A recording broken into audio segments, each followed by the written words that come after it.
সুপ্রভাত বন্ধুরা, আজ রবিবার। বারাণসীতে আমাদের দ্বিতীয় দিন। রাত্রি 2:30টার সময় এই শীতের রাতে ঘুম থেকে উঠে রেডি হয়ে আমরা এসেছিলাম কাশী বিশ্বনাথ মন্দিরের স্পর্শ দর্শনের আশায়।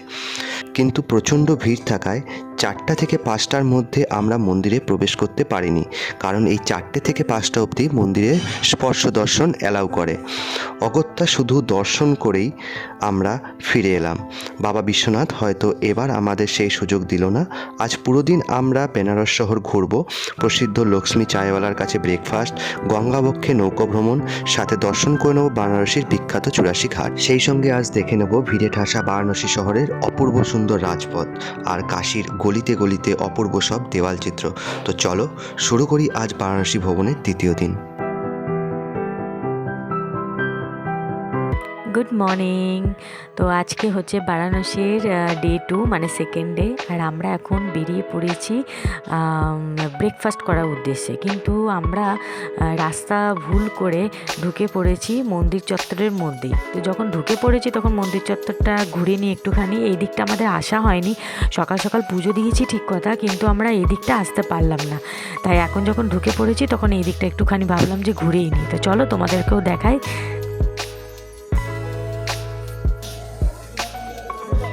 তো আমরা হাঁটতে হাঁটতে অ্যাকচুয়ালি দেখতে হলে আমরা রাস্তা ভুল করে এদিকে এসে গেছি। আমাদের যেতে হতো আজকে ঠাটেরি বাজারে। সকালে ব্রেকফাস্টও ভাবছিলাম ওখান থেকেই করব। তো ঘুরতে ঘুরতে ঘুরতে আমরা মন্দির করিডোরের চত্বরে এসে গেলাম। তো সামনে দেখলাম গঙ্গা ঘাট আছে। তো চলো, জানি না কি নাম এই গঙ্গা ঘাটের। এটা হচ্ছে এইদিকে শঙ্করাচার্য চক। তো আমরা হাঁটতে হাঁটতে এবার সুচরিতরা আছে, আমরা এবার আস্তে আস্তে হেঁটে হেঁটে ওইদিকে যাবো গঙ্গার ঘাটের দিকে। কি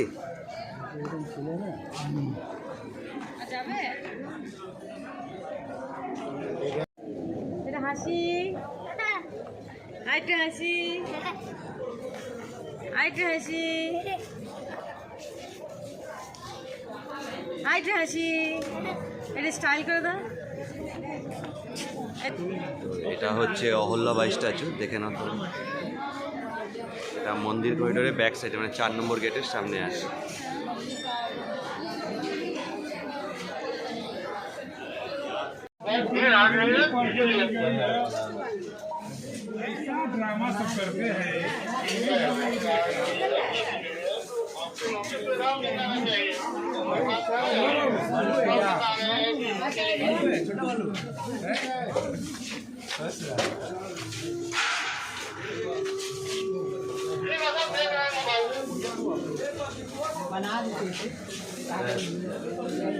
এখন আমরা এসে গেছি পেহেলওয়ান টি স্টল। তো এখানে সবাই চা খাবে বললো। শীতের সকাল, একটু আধটু তো চা হয় সকাল সকাল। তো সবাই চায়ের জন্য এখন লাইন দিয়ে দিয়েছে এখানে। চা প্রথমে এটা শেষ হয়ে গেছে, আবার বসালো এখন। সকালবেলায় আবার আমাদের যাত্রা শুরু হয়ে গেছে। তো ওখান থেকে চা খাওয়া কমপ্লিট হয়ে যাওয়ার পর আমরা আবার সকালবেলা কিন্তু বেরিয়ে গেছি ব্রেকফাস্টের জন্য। খুঁজে খুঁজে কোন জায়গাটায় ভালো হবে সেটা আমরা খুঁজছি, যে কোথায় বেস্ট ব্রেকফাস্ট পাওয়া যায়। তো গুগল থেকে সার্চ করলাম, ইউটিউবে কিছুটা দেখলাম, দেখে একটা দোকানের সন্ধান পেলাম। সেই দোকানটার দিকে যাওয়ার চেষ্টা করছি।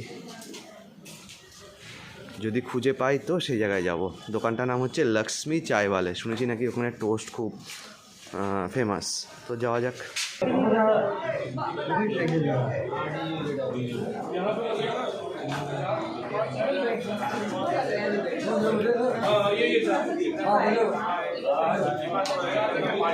ভালো টেস্ট আছে, ভালো।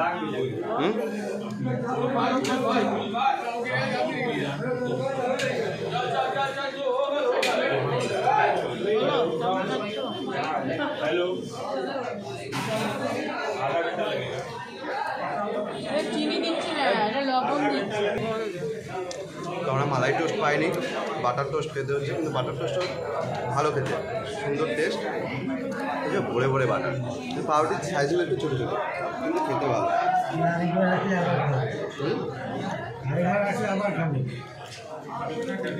তো আমাদের সকালের ব্রেকফাস্ট কমপ্লিট। এবার আমরা এসছি গাড়িখানে, টোটো ধরলাম। টোটো ধরে আমরা এখন যাচ্ছি বাবা কাল ভৈরব মন্দিরের দিকে। টোটোওয়ালা বলছে প্রচণ্ড ভিড় হবে, আজকে দর্শন করতে পারবে না। জানি না দর্শন করতে পারবো কি না, তবে এসেছি যখন একবার ট্রাই করি যদি দর্শন হয়ে যায়। আর এইদিকে সবাই আসছে একসাথে। কুশ রাস্তায় ঘুমিয়ে পড়েছিল, তাই জন্য একটু প্রবলেম হলো। তো আবার আমরা এখন যাত্রা শুরু করেছি। আজকে খুব ভিড়, সানডে আছে, তো সানডের দিন টোটোওয়ালা বলছে নাকি মারাত্মক ভিড় হয়। তো দেখা যাক গিয়ে কতটা ভিড় হচ্ছে। এইরকম ভিড় কালভৈরব মন্দিরে আমাদের পাক্কা 1 ঘন্টা টাইম লাগলো কালভৈরব মন্দিরে পুজো দিতে। যাই হোক, আলটিমেট আমরা দর্শন করেছি, খুব ভালোভাবে দর্শন হয়েছে। ভিড়ের ঠেলাঠেলি করে দর্শন হয়, আর দর্শন করার পর আমরা এখন সবাই মিলে চলে আসলাম নমঘাটে। তো সামনে দেখতে পাচ্ছ অনেকগুলো বোট রাখা আছে, জানি না দামে পোষাবে কিনা, যদি দামে পোষায় তাহলেই যাবো, এছাড়া যাবো না। তো এই তো অনেক বোট রাখাও আছে। তো আমরা এখন ঘাটে চলে এসেছি নৌকো খুঁজতে। তো প্রচুর বার্গেনিং করার পর সমস্ত কিছু ঠিক হওয়ার পর আমাদের এখন রেট যেটা ফাইনাল হলো, সমস্ত 84 ঘাটও ঘোরাবে, 1200 টাকা নেবে, ঠিক আছে। তো এখন যা এখানে নৌকো চাপার অভিজ্ঞতা, নৌকোতে তো অনেক চেপেছি, কিন্তু কাশিতে এসে নৌকো চাপার একটা আলাদাই অভিজ্ঞতা হবে। তো চলো প্রত্যেকটা ঘাট আমরা 84 ঘাট ঘুরে দেখব, কোন নৌকোটা এখনও দিচ্ছে সেটাকে দেখে নিই একবার।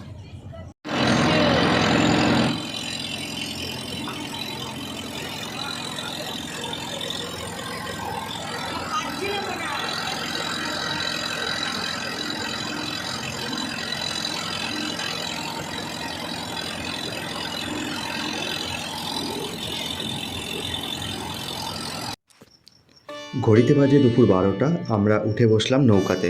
এবার আমরা ঘুরে দেখব বারাণসী শহরের বিখ্যাত ঘাটগুলি। আমাদের নৌকো নমঘাট থেকে শুরু করে রাজা হরিশ্চন্দ্র ঘাট পর্যন্ত আমাদের ঘুরিয়ে দেখাবে। নৌকোতে যেতে যেতেই আমরা সাক্ষী থাকলাম বারাণসীর বিখ্যাত ঘাটগুলির। এর মধ্যে আরও কিছু বিখ্যাত ঘাটগুলি হলো মণিকর্ণিকা ঘাট, দশাশ্বমেধ ঘাট, রাজা হরিশ্চন্দ্র ঘাট, কেদার ঘাট, এরকম অজস্র নাম আছে। এই নামগুলির ওপর আবার অনেক কিছু ডিপেন্ড করে, যেমন রাজার নাম করে বা কোনো সাধু মহর্ষির নাম করে, এরকম অনেক ঘাট এখানে নামকরণ হয়েছে। এর মধ্যে আবার যেমন আছে মণিকর্ণিকা ঘাট। এই মণিকর্ণিকা ঘাটের একটা বিশেষত্ব হলো 24 ঘন্টাই এখানে মৃতদেহ দাহ করা হয়। বিশ্বাস আছে নাকি এখানে মৃতদেহ সৎকারে সাক্ষাৎ মুক্তি লাভ হয়। এই ঘাটগুলির জন্যই কাশী এত বিখ্যাত। যদিও শীতকাল, তবে এই ভর দুপুরে রোদটা বেশ তীব্র হয়েই শরীরে লাগছে। তবে এই সব কিছুই গঙ্গাবক্ষে নৌকো ভ্রমণ করতে করতে কাশী দর্শনের রোমাঞ্চকে আড়াল করতে পারেনি।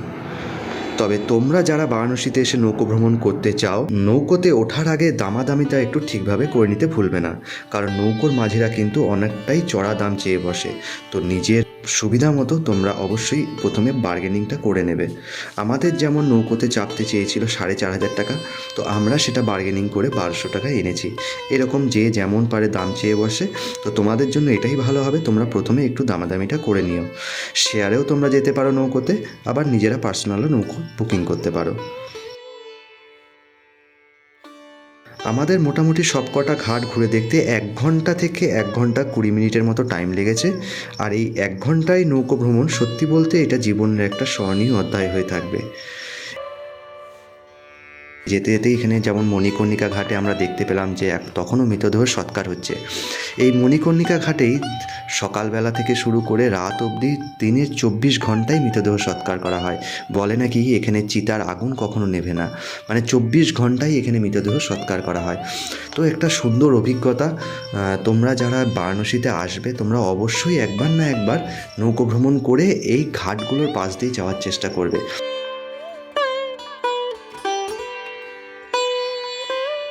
তো আমাদের 1 ঘন্টা জার্নি আমরা শুরু করেছিলাম এইদিকে কী ঘাট, নমঘাট থেকে।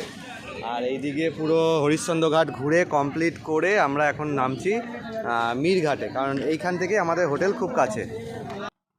তো মীর ঘাটে নামতে না নামতে দেখতে পেলাম পেয়ারাওয়ালা, মানে ইনি পেয়ারা মাখা রেডি করছেন। তো পেয়ারা মাখা কে না ভালোবাসে, আমি তো প্রচণ্ড ভালোবাসি। তো দেখতে না দেখতেই সুমিতকে বললাম যে একটু পেয়ারা মাখা হয়ে যাক। আর এখানকার পেয়ারাগুলো না বেশ বড় বড়, আমাদের ওখানকার মতন নয়। তবে এই পেয়ারাগুলো দুর্গাপুরেও আমি দেখতে পেয়েছি, কিন্তু অনেক টাকা কিলো। এখানে একটু দামটা কম, তো ভাবলাম যে একবার টেস্ট করে দেখি এখানকার পেয়ারা কীরকম খেতে। নৌকো যাত্রা দীর্ঘ 1 ঘন্টা ধরে আমরা নৌকো যাত্রা করলাম। নৌকো যাত্রা কমপ্লিট হয়ে গেছে। এবার আমরা হোটেলের দিকে যাব, হোটেলে একটু ফ্রেশ হবো, তারপরে আবার ভাত খাবো। কালকে ভাত খাওয়া হয়েছে, সেভাবে ভাত আমরা খাইনি। তো আজকে ভাবছিলাম একটু ভালো জায়গায় গিয়ে ভাতটা খেয়ে নেবো। তার আগে ভাবলাম একটু পেয়ারা খেয়ে নিই। এখানে তো সুন্দর সুন্দর বড় বড় পেয়ারা। তো 250 গ্রাম আমরা নিলাম 40 টাকা দিয়ে। একদম মাখিয়ে দেবে সুন্দর করে, জিভে জল আসার মতো। আমার লেবু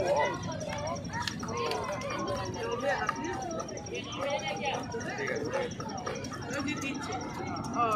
পেয়ারা খেয়ে নিই, পেয়ারা খাওয়ার পরে তারপরে এবার আমরা আস্তে আস্তে আস্তে রুমে যাবো। আমরা একদম নেমেছি মিরঘাটের সামনে।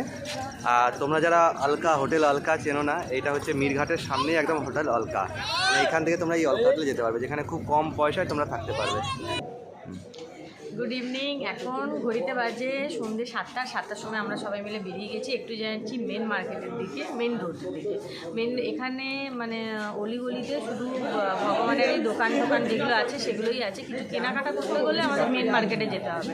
তো মেন মার্কেট এখান থেকে মোটামুটি 500 মিটার মতন আছে। তাও আমরা অলিগলি ধরবো, তো একটু শর্টকাট করবে। তো চলো এবার আমরা সবাই মিলে ওই যে রেডি হয়ে গেছি। আর ঠান্ডা ভালোই আছে, তো প্রোটেকশান নিয়ে বেরোচ্ছি। তো চলো তোমাদের দেখাবো আজকে বেনারসের মেন মার্কেট, যেখানে প্রচুর দোকান আছে, খাবার দোকান থেকে শুরু করে কেনাকাটার দোকান শুরু করে সব কিছু। আর এখানে যেটা আছে, আমরা তো মন্দিরের পাশে থাকি, এখানে শুধু মন্দিরের পুজো দেওয়ার যে জিনিসপত্র আছে সেইগুলোরই দোকান এখানে বেশিরভাগ আছে। তো চলো আমাদের সাথে তোমরাও আজকে বেনারসের মার্কেটটা ঘুরে আসি। চলো, আমরা ফেমাস বেনারসের গলি ধরলাম। আর এই দিকে গলিটা গেছে মন্দিরের 2 নম্বর গেটের দিকে। আর আমাদের 2 নম্বর গেট দিয়ে হাঁটতে হাঁটতে হাঁটতে হাঁটতে আমাদের এদিকে বেরোতে হবে।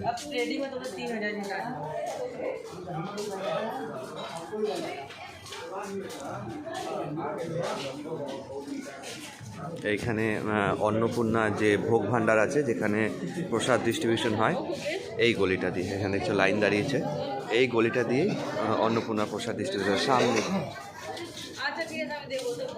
আর এই দিকে আমরা সোজা বেরিয়ে যাব মেন রোডের দিকে, মানে আমাদের গদুলিয়া চকের দিকে। আর এই দেখো সামনে রাস্তায়, মানে রাস্তা তো বলা যায় না, গলিয়ে গেল।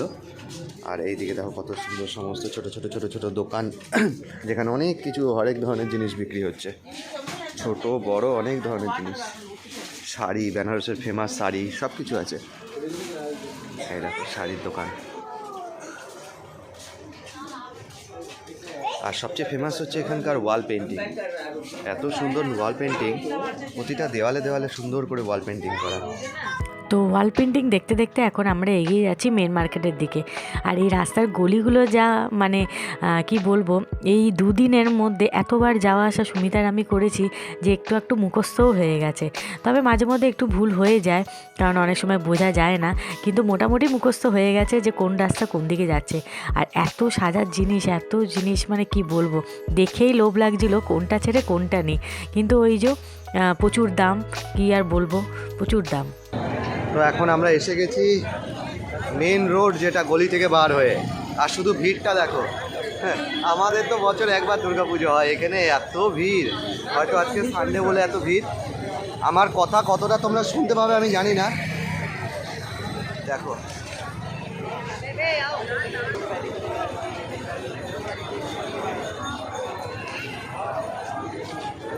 কি ভিড়, কি ভিড়।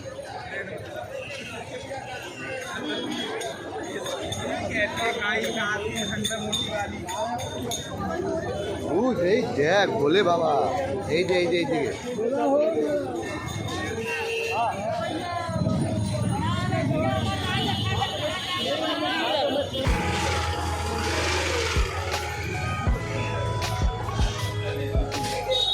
তো আমরা এখন এসে গেছি বেনারসের সবচেয়ে ফেমাস মিষ্টান্ন ভাণ্ডার রাজবন্ধুতে।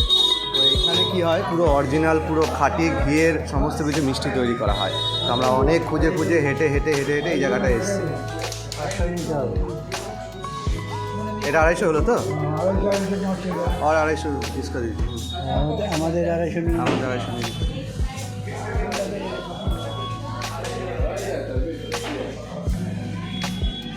দেখো।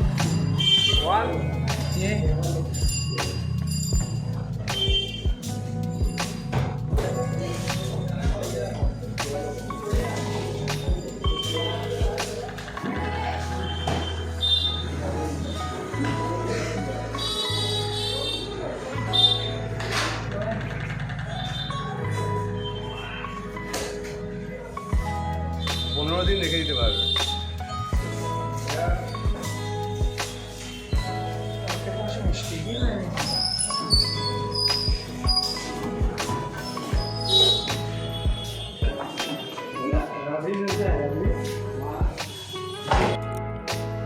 তো চলো আজকের মতন ডে 2 কমপ্লিট। আজকে আর কিছু দেখানোর নেই, হয়ে গেছে আমাদের ঘোরাফেরা, মিষ্টি নেওয়া সব কমপ্লিট। এবার আমরা রুমের দিকে যাব আর সারা দিনের ধকলে রেস্ট নেব। কাল হচ্ছে ডে 3, কিন্তু কালকে আমরা চলে যাচ্ছি মানে ব্যাক করছি দুর্গাপুরে। তবে বিকেলে আমাদের ট্রেন আছে, সারা সকালটা আমরা ঘুরবো। তো চলো, গুড নাইট, সবাই ভালো থাকো, সুস্থ থাকো, টাটা।